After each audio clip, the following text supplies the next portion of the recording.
Hello and welcome to HyzerMedia's coverage of the Horizon Cup 4 lead card front 9 at Thompson Park in Jamesburg, New Jersey. This is presented by Central Jersey Disc Golf Club. I am Dave Oster and I'm here with Lou Garcia. Lou, how are you doing today? I'm doing great. I'm excited to watch the second round. It's been a good tournament so far, and we have Chris Villa, who's in the lead at a -10. Eric Moul, who's at a -7. It's a good first round for him. Myself at a -6, and Jason Tiligadas at a -5. I see a couple highlights here as we look at the results from the first round. Everybody has a couple bogeys, some more than others, but also a lot of blue up there. Very true. So this is hole 1. This is an alternate tee. This is 546 feet, par 4. Double mando through these trees. If you miss it, you're teeing off to the right there at the original tee. It's very gettable. You just need to navigate that mando and get that second shot up near the basket and make the putt. It's pretty routine.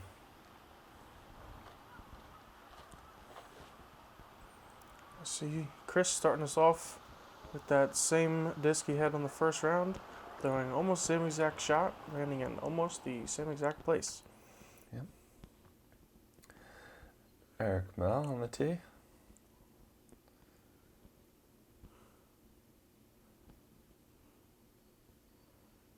Hits it, but makes it. So, still not out of the birdie hunt here.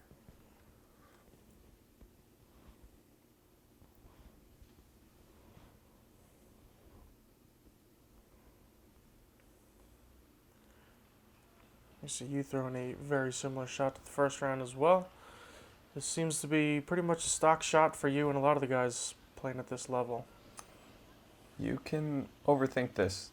The hill comes up, the ceiling pushes down, and then you have a mando to worry about.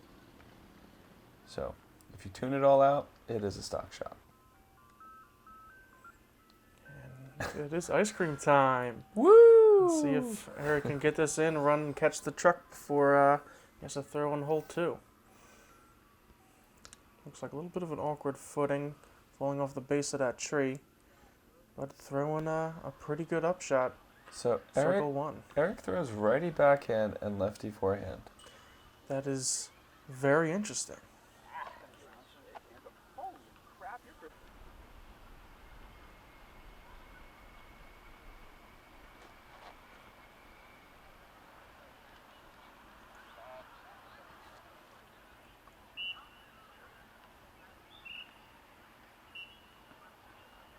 We see you, the shortest up shot. And yeah, right at 15 feet. All three of you should have a look at your birdie. And that's a great putt by Eric. Grabbed his birdie to start the round.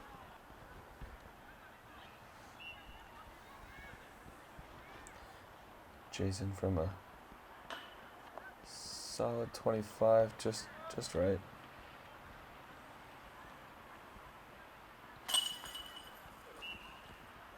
Chris with such a smooth putt. A little bit of a hyzer angle, but still just going right in there, straight to the dead center of the chains. That's his release.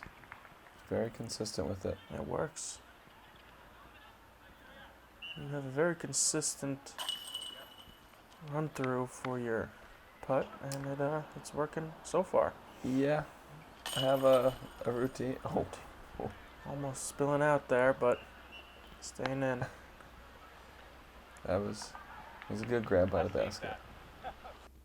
And our round 2 front 9 coverage is sponsored by New Jersey Disc Golf Lessons. If you're looking for lessons at a course, look it up, look for an instructor, and you can find that at njdglessons.com. And hole 2, par 4, 522 feet. Up this initial hill is the most difficult part of this upshot. You want to land somewhere not behind the big tree in the middle of the fairway, and you should have a pretty clean second throw towards the green. And Chris just beats that tree there, which sets him up for the look for an up and down birdie.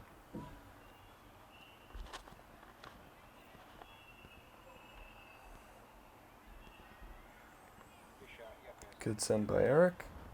I believe he's in a similar position as Chris is.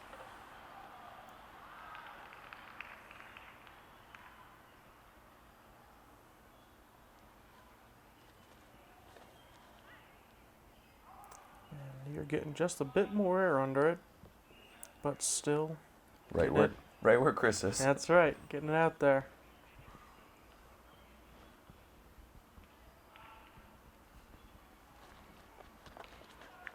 Just a bit low, but able to clear the crest of the hill. Looked like it went a little bit right side, but still out in the open. Should still have a shot at a birdie.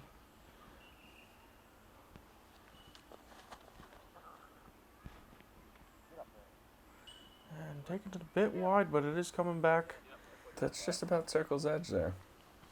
So he'll have his look at his birdie, which is what you want in a hole like this. Eric with the steep hyzer, and that's also just inside the circle.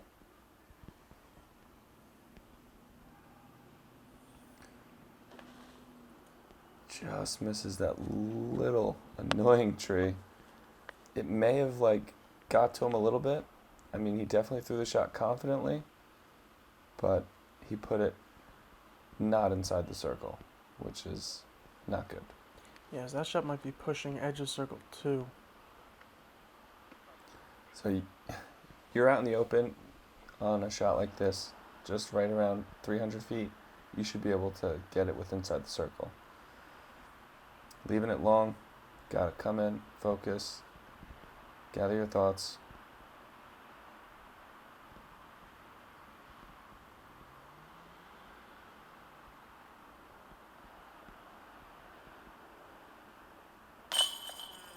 Wow, and Chris able to pull the birdie even from outside of circle. Putt. Take a look at it again. Pretty clean, nice hyzer line. Almost dead center chains. Runs it in.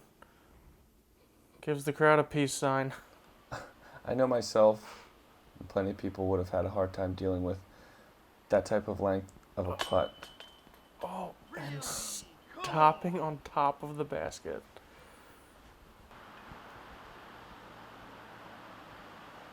Not a common result, but at least it's parked. And Eric getting the birdie. You trying to get yours from a similar distance.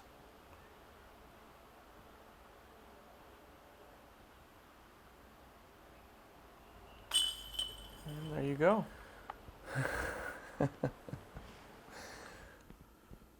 So we move on. Hole 3 here. Par 4. It's about 75 foot longer than the traditional long for this hole. It plays as 2 full shots to get to the basket.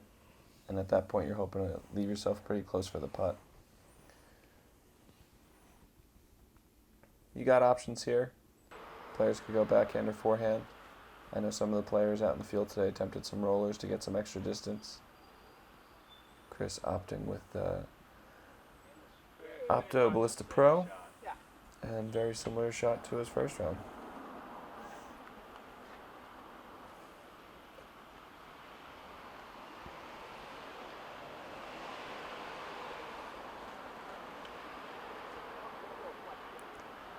And turning this one over and a bit high, hitting some trees and falling down. There's definitely more trees on the right side of the fairway than there is the left, but not quite as thick as woods may be, so we should have something for his next shot.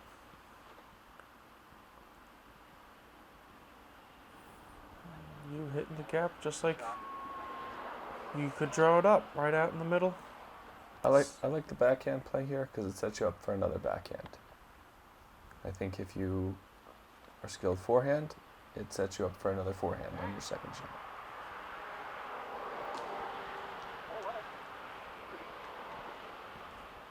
Jay getting a little bit flatter than it looked like he wanted, but got some decent distance. It should be alright. That is gotta get lucky, and I think that's a favorable kick. That didn't turn out too bad. Probably takes away his birdie look, but doesn't have too much of a difficult shot for his par. Didn't seem like much was left in his way. I asked Chris to show me the line here, and he showed it to me. Yeah. Nice and wide, have a comeback in. Yeah. Let's see if you can hit the line he showed you. If I know me, and I do, I'm not going to follow him at all. Looks like you tried. Maybe just a bit too wide. Oh, around that tree. Yeah. Pretty nice ground play. Honestly, closer than it looked like it was going to be out of the hand. It was good disc, just too wide of a release.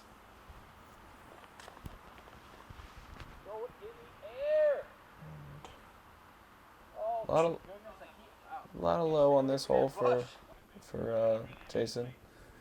Not getting the distance. Shots are just a little low. Needs a little more height under him as he's calling for it. He really does like flirting with that bush.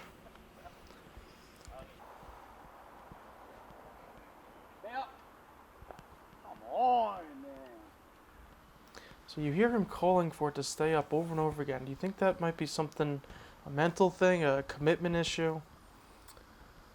Well, round one we dealt with a lot of wind, and we've seen it multiple times where a shot would be on line in the air and then get knocked down, just leaving him a bit long.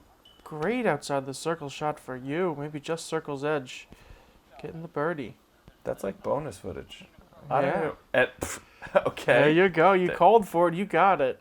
It was a bonus for me. I don't remember making that putt. I thought that was the end of it once I just grip locked it over into no man's land. But the thing with the way Thompson Park plays is it's such an open course, and there's very little trouble to find. It's all about execution. If you're not executing your shot, it's going to start to build up and weigh on you that you're missing some things. Compounded by the fact that you're getting unlucky breaks by Mother Nature. It could just be a little bit of an extra mental battle for any of us. I'm dealing with it. Jason might be dealing with it. Other players might be dealing with it. So that's Thompson Park for you. Yeah, absolutely. And we are on to hole 4 with that. Par 3, 249 feet. Someone stuck a feather into the tee sign. It's the Yankee Doodle hole. That's right. Chris catches a little branch, but finds his way to just about inside the circle. The first round, the 4 players in this card absolutely shredded this hole. No one being any further than about 7 feet. And let's see if that can be replicated. You jinxed me. I am sorry.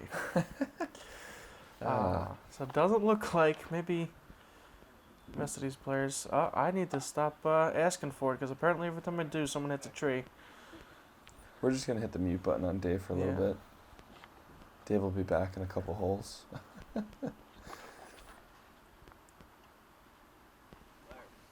Jay Tilly sending his shot out because Dave didn't say anything. And he's looking at his birdie.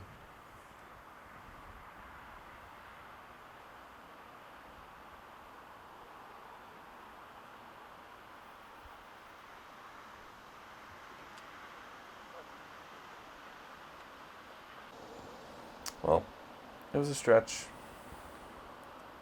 Had to try. Didn't go in. What a beautiful putt. The man throws backhand righty, forehand lefty, and putts lefty. That was a clean putt. That was a clean putt. These guys are so good.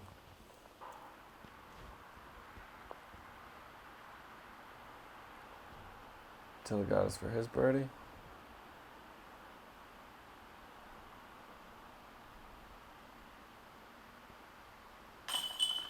There we go. Cash money.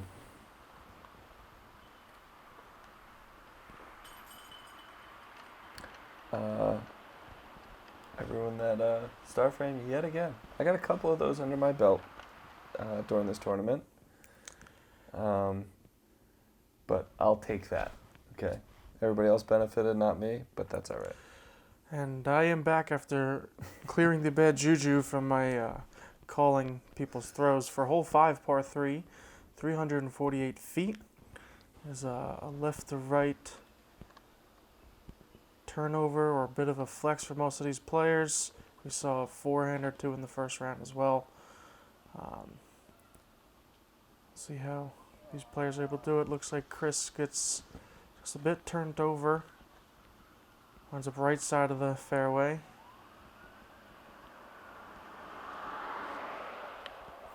Oh. Yeah. I was going to say, I wonder if Eric throws further backhand or forehand, but I think he definitely crushes further backhand. Do we know what his predominant arm is for non-disc golf things? No. No.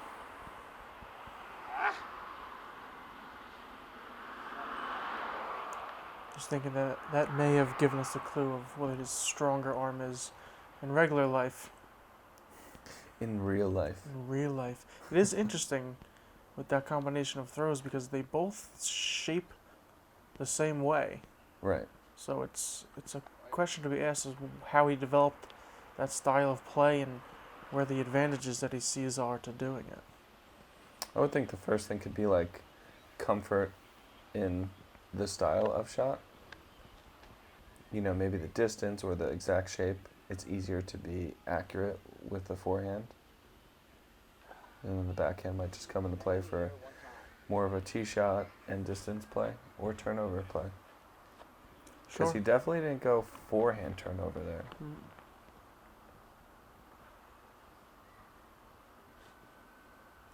Chris lining up one, if at best, circle edge of circle 2. It's got a long way.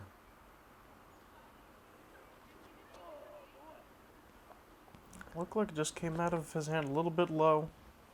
He seemed to know it as soon as he let go. Oh, just a bit high for Eric. But does make the comebacker for the par.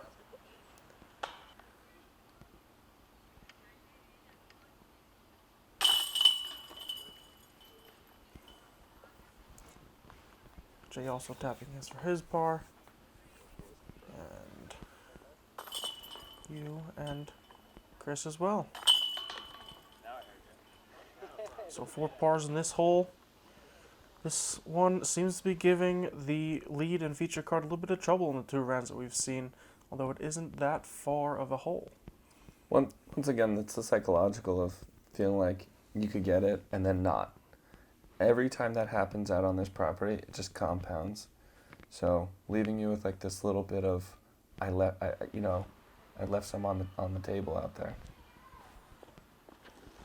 What a great shape here from Chris. On a beautiful flex shot through the gap, beating the larger trees and branches, setting himself up what seems like it's going to be a pretty straight-on shot to the basket.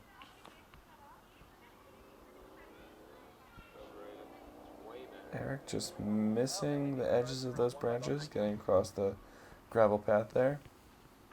Could be also looking at a straight to Hyzer shot for him on the way into the basket. Wow. And that was a crush by Jason.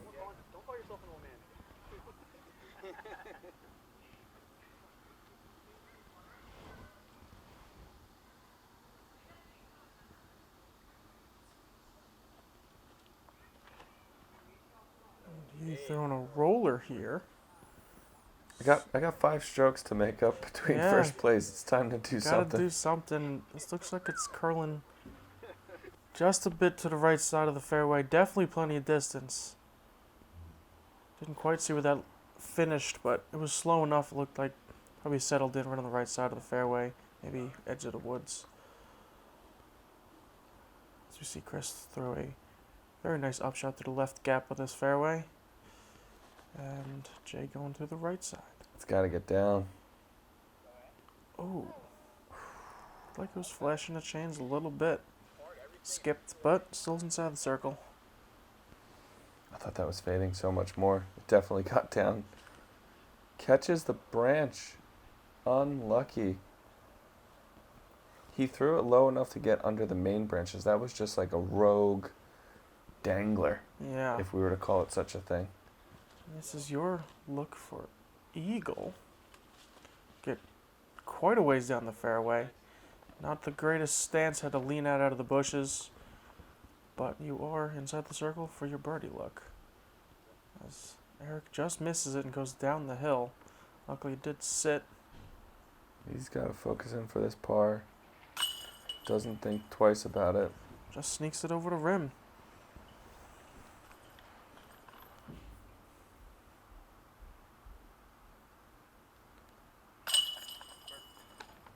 And a good birdie from you.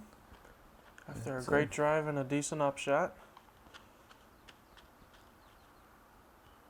Jay has a little bit of an annoying branch in his ear, but it shouldn't really affect his putt.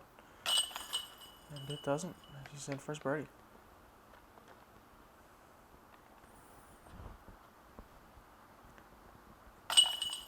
Chris tapped in his birdie as well.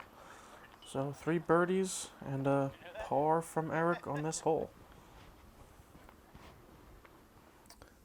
And once again, we'd like to thank New Jersey Disc Golf Lessons for sponsoring the front 9 of round 2. If you're looking for lessons, go to njdglessons.com. Look up the available courses and instructors to book your lesson. Absolutely. This is one of the courses where you're able to go for these lessons. And we are on hole 7. Hole 7, par 4, 525 feet. And the main goal here is to make sure your tee shot just heads out straight. If you try to play the turn or the flex shot, you just don't want to pull it in the woods to the right. Chris's play here is to throw this super overstable VIP X Giant and just let it hook up to the left because there is no turning that thing whatsoever.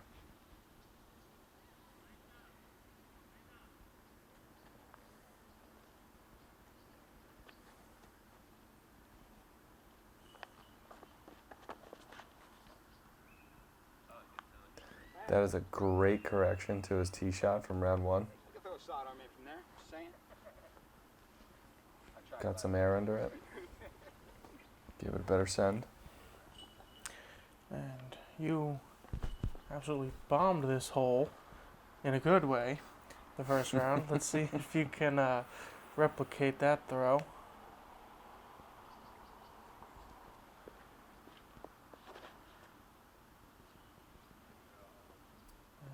And misses that tree. Contesting with it.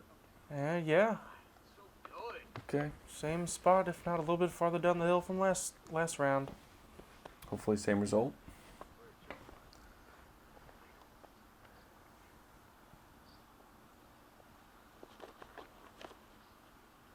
Eric throwing something that looked like kind of like a chameleon plastic. Looked like pretty color changey. I wonder what that disc was. We can ask him when he asks why he throws backhand righty and forehand lefty. Eric going with the forehand again on this hole. I think he put it close enough. Yeah, tried it last round, didn't quite work. Looks like it worked much better this time. Left it short. I think maybe hit some stuff. The wind was a little bit more of a factor the first round. For some reason, it's swirling over here, but it's not as strong as it was for round 1 at this point. Oh, definitely not. We can see the leaves just barely moving.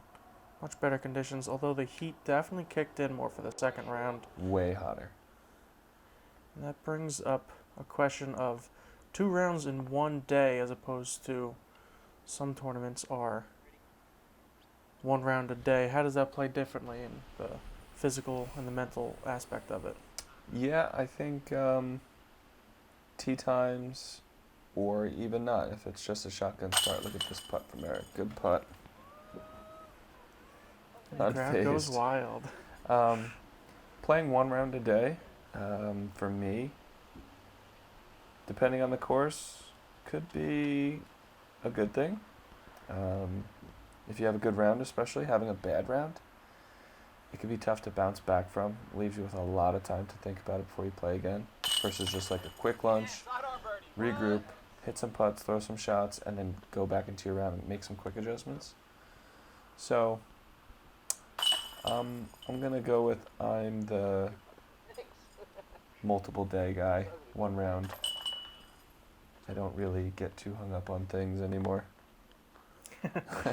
Super psyched. Yeah, I felt like I was playing disc golf at this point, so just trying to psych myself up and find something in the tank to try to track down Chris Villa, who is comfortably 5 strokes ahead and not showing any glimpses of fading. No, he's playing strong as we move on to hole 8. You see Chris's tee shot. He had a great tee shot the first round. This one looks like to be a bit wider, but still working just as well. Lands just about the same spot, maybe a little bit further right. Hopefully not pinched off by the tree like he was.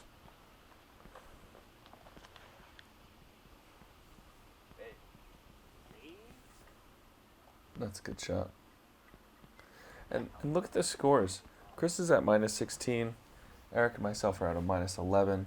And Jason's at a minus 8. So, I mean, anything could still happen here with how much golf is left. Oh my God. And is this a roller from you? So far out of where we expected you to be. Couldn't even really get it on camera. Oh, come back. That is a little overcooked to the right. Yes. Pull out the trusty lefty forehand turnover shot. Ooh, maybe not so trusty anymore. Listen, he has more accuracy with that shot than I would think he would. Being somebody who's throwing the same shot with 2 different hands, I would think one would be stronger than the other. I think that left hand for that approach, I think it really comes into being a skill and accuracy thing as he goes off the basket. Oh my How many goodness. times in this tournament can he hit off the top of this basket from I think at this point 80 feet I'm plus? yelling at him that he needs to try harder. And he can't. He's out here giving it his all. You with a bit Yeah. wide. Yeah, just like a too far to feel like you're gonna have accuracy with the throw, but just jump putt it over into the vicinity, get it close. Man, Jason shot almost one. That would have been huge. And that's what Yeah. I'm saying. Jason goes in for a 2 there. He's at minus 10. He's 1 stroke behind Eric. And as many missed shots and missed throws that we've even heard himself exclaim at, he's still right in there. He's always right in there. He's always right in there. Still scoring. Within 2 strokes of Eric, 3 strokes of you. And still have lots of golf left, but then there's this guy. yeah. Swish! He's throwing free throws into the basket. Air Force Ones are looking for a 1 Chris Villa for a deal. All right, moving on to hole 9. This is the last hole on our front 9 coverage here. We are looking at a 400-foot par 3. Chris also looking for some redemption on this hole. He went OB round 1. He's looking to straighten that shot out. And he does. Interestingly enough, it looks like he threw the same disc, but with a much better result. Pretty good. Pretty good. I believe the whole card struggled, other than Jacob Liss, who's now playing with the MA competitors for this round. The other three of you all bogeyed this hole, so there's redemption to be had by all the players. Some sort of spoiler alert here. I think I could give it away at this point since we brought it up. I believe Jacob shot a -10 round 2 bogey free. Wow. So I think he may have went bogey free for the whole event. That would make sense. He was battling back with every missed throw he had, and as we saw in the first round, just never got a bogey. And if he continued and seemingly played even better the second round, I would not discount that. And Jason's up there for his par. Now trying for this long putt. Just fades out right in front of Ooh, it. Bit of a roll. Bringing it further out than you'd like it to be. This is a similar distance you had from the first round. The difference being... I don't see much of a difference so far. The difference is that was for birdie. Last round it was for par. Right. So I still will do one stroke better on this hole, hopefully. Chris looking for his bird. Amazing. Basket at least treating him better on this round. Yeah, his sails are wide open, and he's going. He's leaving us behind at this point. Eric makes a nice putt after a bit of a roll away to save his par. We'll see Jay tapping in for par as well. And 3 pars and a birdie. So 4 strokes better than the first round as we round out our front 9. Chris with a -8 so far in this round, -18 total. Look at that scorecard. Only 1 par in the entire front 9. Going to be tough to catch him in the back 9. Yep, everybody's shooting clean rounds for this front 9 for round 2. And we could see how as we all stack up here, it's pretty good. You could see that people are scoring better the second round. So we're just going to have to see how this thing shakes out for the back 9. There's just a little bit more golf left, and we'll see how it plays out. Make sure you subscribe if you haven't already. Like that video. And Dave, I enjoyed this front 9 coverage of round 2, and I look forward to seeing what we got for the back 9. Absolutely looking forward to it. See you on the next tee.